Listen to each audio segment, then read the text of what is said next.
Hola, ¿qué tal? Esta semana, mientras preparaba el mensaje sobre lo que vamos a hablar el día de hoy, pensé en hacer un video y hacer algo diferente, mostrarles algo que creo que es muy importante. Todos nosotros queremos hacer el bien, todos nosotros queremos hacer lo correcto, pero es difícil hacer lo correcto y hacer el bien cuando a veces está en subtítulos pequeñitos o en letras muy pequeñas, o cuando está detrás de cámaras, como dicen, detrás de bambalinas.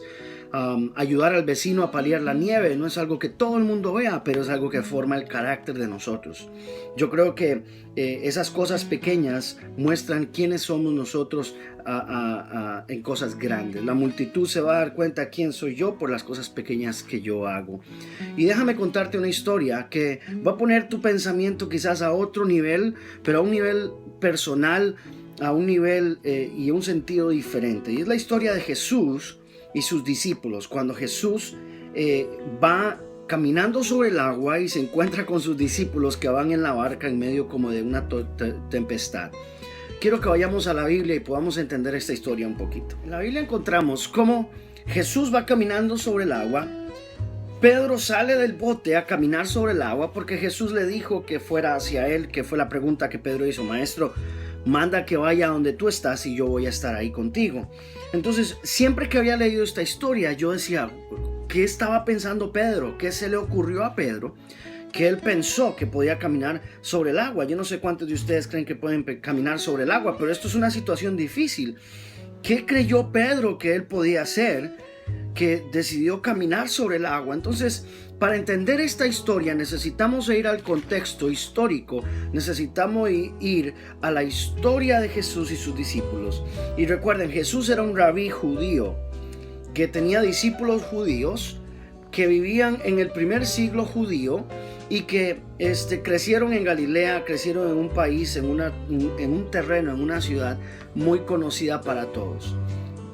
Estos discípulos y todo el pueblo judío creían en Moisés, que Dios había dado a Moisés la ley y habían hecho de la ley un asunto del pueblo. Entonces, cuando hablamos de la ley, no estoy hablando de los 10 mandamientos, sino que estoy hablando de la Torá, lo que los judíos conocen como la Torá.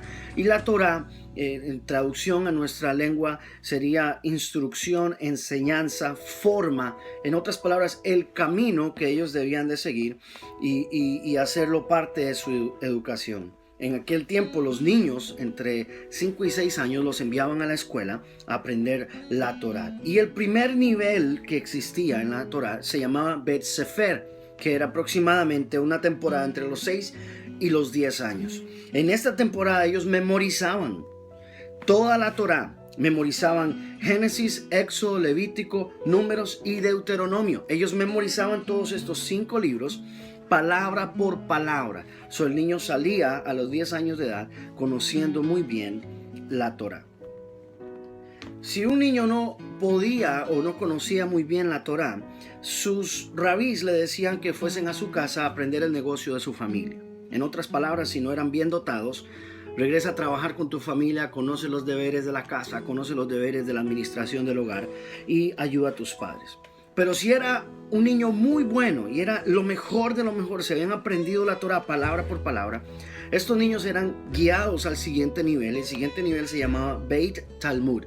Y en este Beit Talmud ellos memorizaban el resto de los escritos hebreos. Estamos hablando que ellos memorizaban el Génesis, Éxodo, Levítico y Deuteronomio, pero en el resto, los que tenían edad de 10 hasta 15 años en el Beit Talmud, se memorizaban hasta el libro de Malaquías, que estamos hablando que Malaquías es el último libro del Antiguo Pacto, del Antiguo Testamento. Entonces, más o menos algo así como esto. Esos niños memorizaban y tenían memorizado palabra por palabra hasta que cumplían aproximadamente 15, 16 años. Ahora bien, si estos niños eran lo mejor de lo mejor de lo mejor, pasaban al tercer nivel, y el tercer nivel se llamaba Beit Midrash. Disculpen la pronunciación. En este nivel, ellos iban a donde un rabino y ellos escogían un rabino de su gusto, un rabino que ellos sintieran admiración y aplicaban para ser discípulo de este rabino. Recuerden que esta aplicación era lo que hacía que ellos fueran discípulos. Hasta aquí ellos no son discípulos, ellos simplemente están aprendiendo lo que todo discípulo tenía que aprender. Entonces ahora estos discípulos que para nosotros en el día de hoy es como estudiante, alguien que sabe lo que sabe el maestro. Para ellos era más profundo, para ellos era ser como era el maestro. No era solamente saber lo que el maestro sabía, sino ser como el maestro y hacer las cosas que el maestro hacía. Nota importante que los rabís eran diferentes, ellos tenían diferente interpretación de la palabra, diferente interpretación de ciertas reglas, de ciertos ritos. Entonces, como eran diferentes, ellos escogían el rabí con el que se identificaban. Pero esa diferencia entre rabí y rabí le llamaban el yugo. En otras palabras, el yugo de este rabí es diferente al yugo de este otro rabí. Y estamos hablando de la interpretación. Entonces, cuando ellos se arriman a un rabí y aplican, y el rabí ve que tiene las cualidades, que tiene la inclinación, que tiene la excelencia en su aprendizaje, el rabí le dice, ok, ven y toma mi yugo.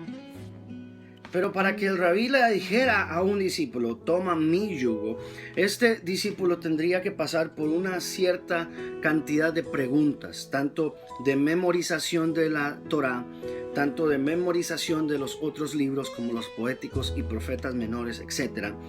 Como también si era una persona que tenía la capacidad de aprendizaje para que fuera su discípulo. Entonces, si la respuesta era sí, sígueme, este discípulo iba a dedicar toda su vida a seguir a ese rabí. Si la respuesta era no, este discípulo tenía que regresarse a aprender los quehaceres de su casa, el oficio de su casa. En aquellas temporadas eran, trabajaban con ganado, trabajaban con maderas y tenían que regresar a su casa a ser parte de esa labor porque habían sido no aceptados como un discípulo.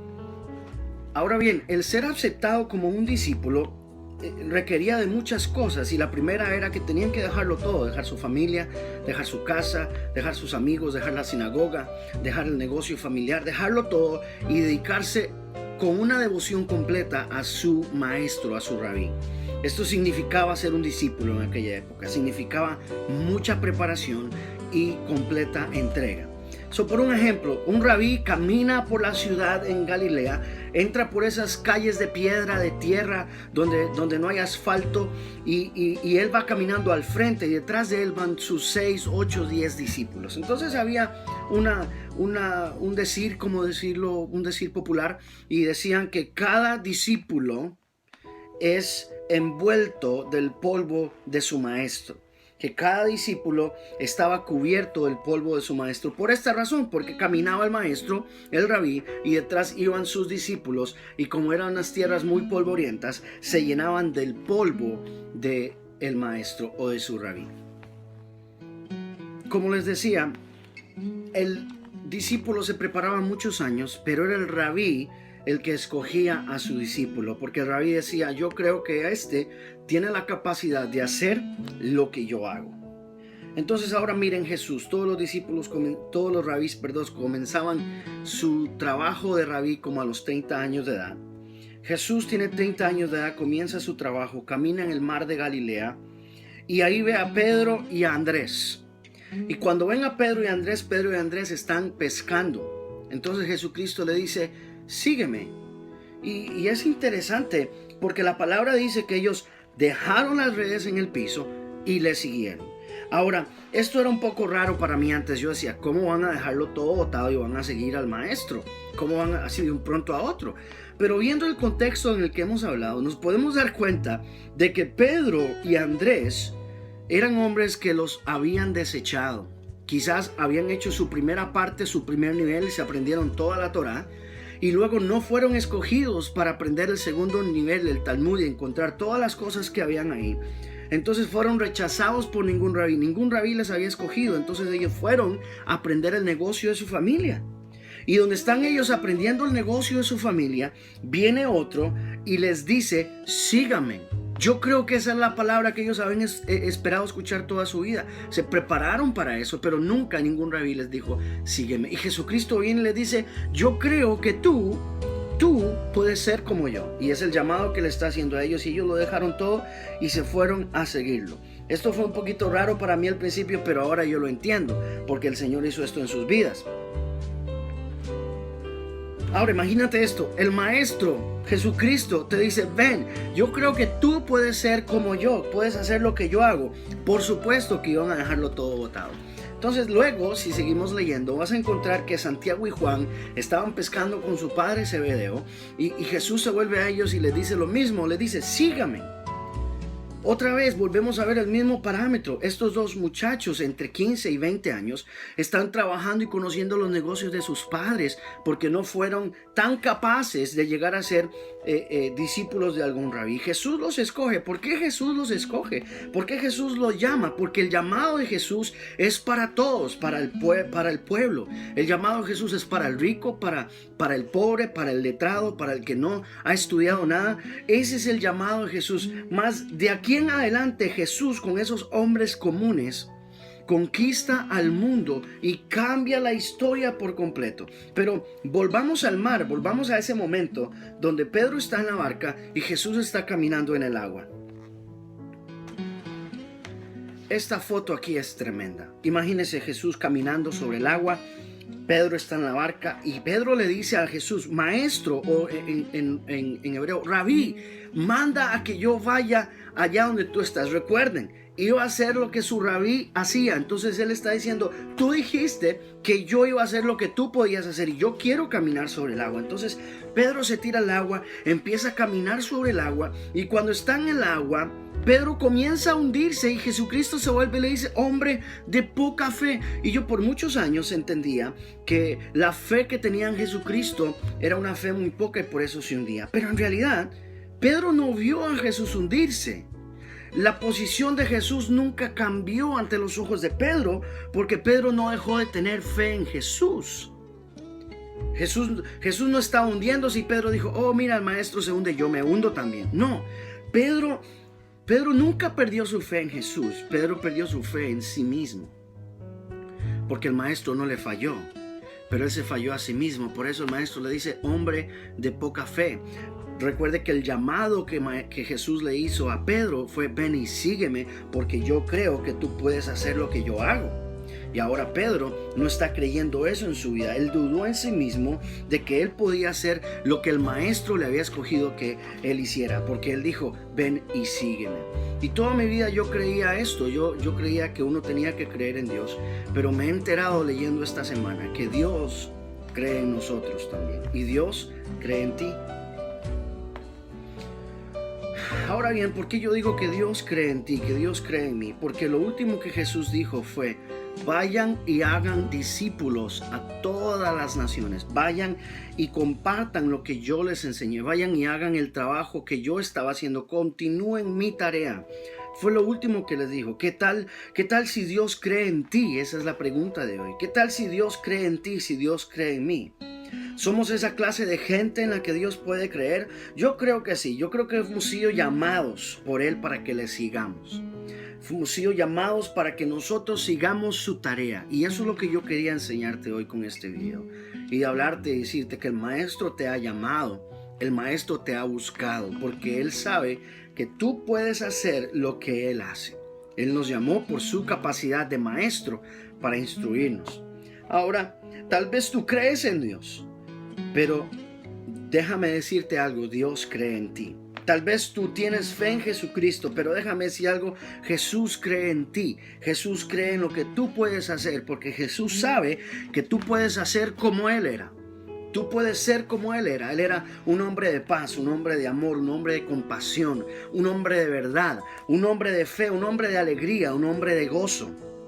Y yo creo que este es el mensaje para cada uno de nosotros en este día, de que yo espero que tenga el polvo de mi rabí encima mío.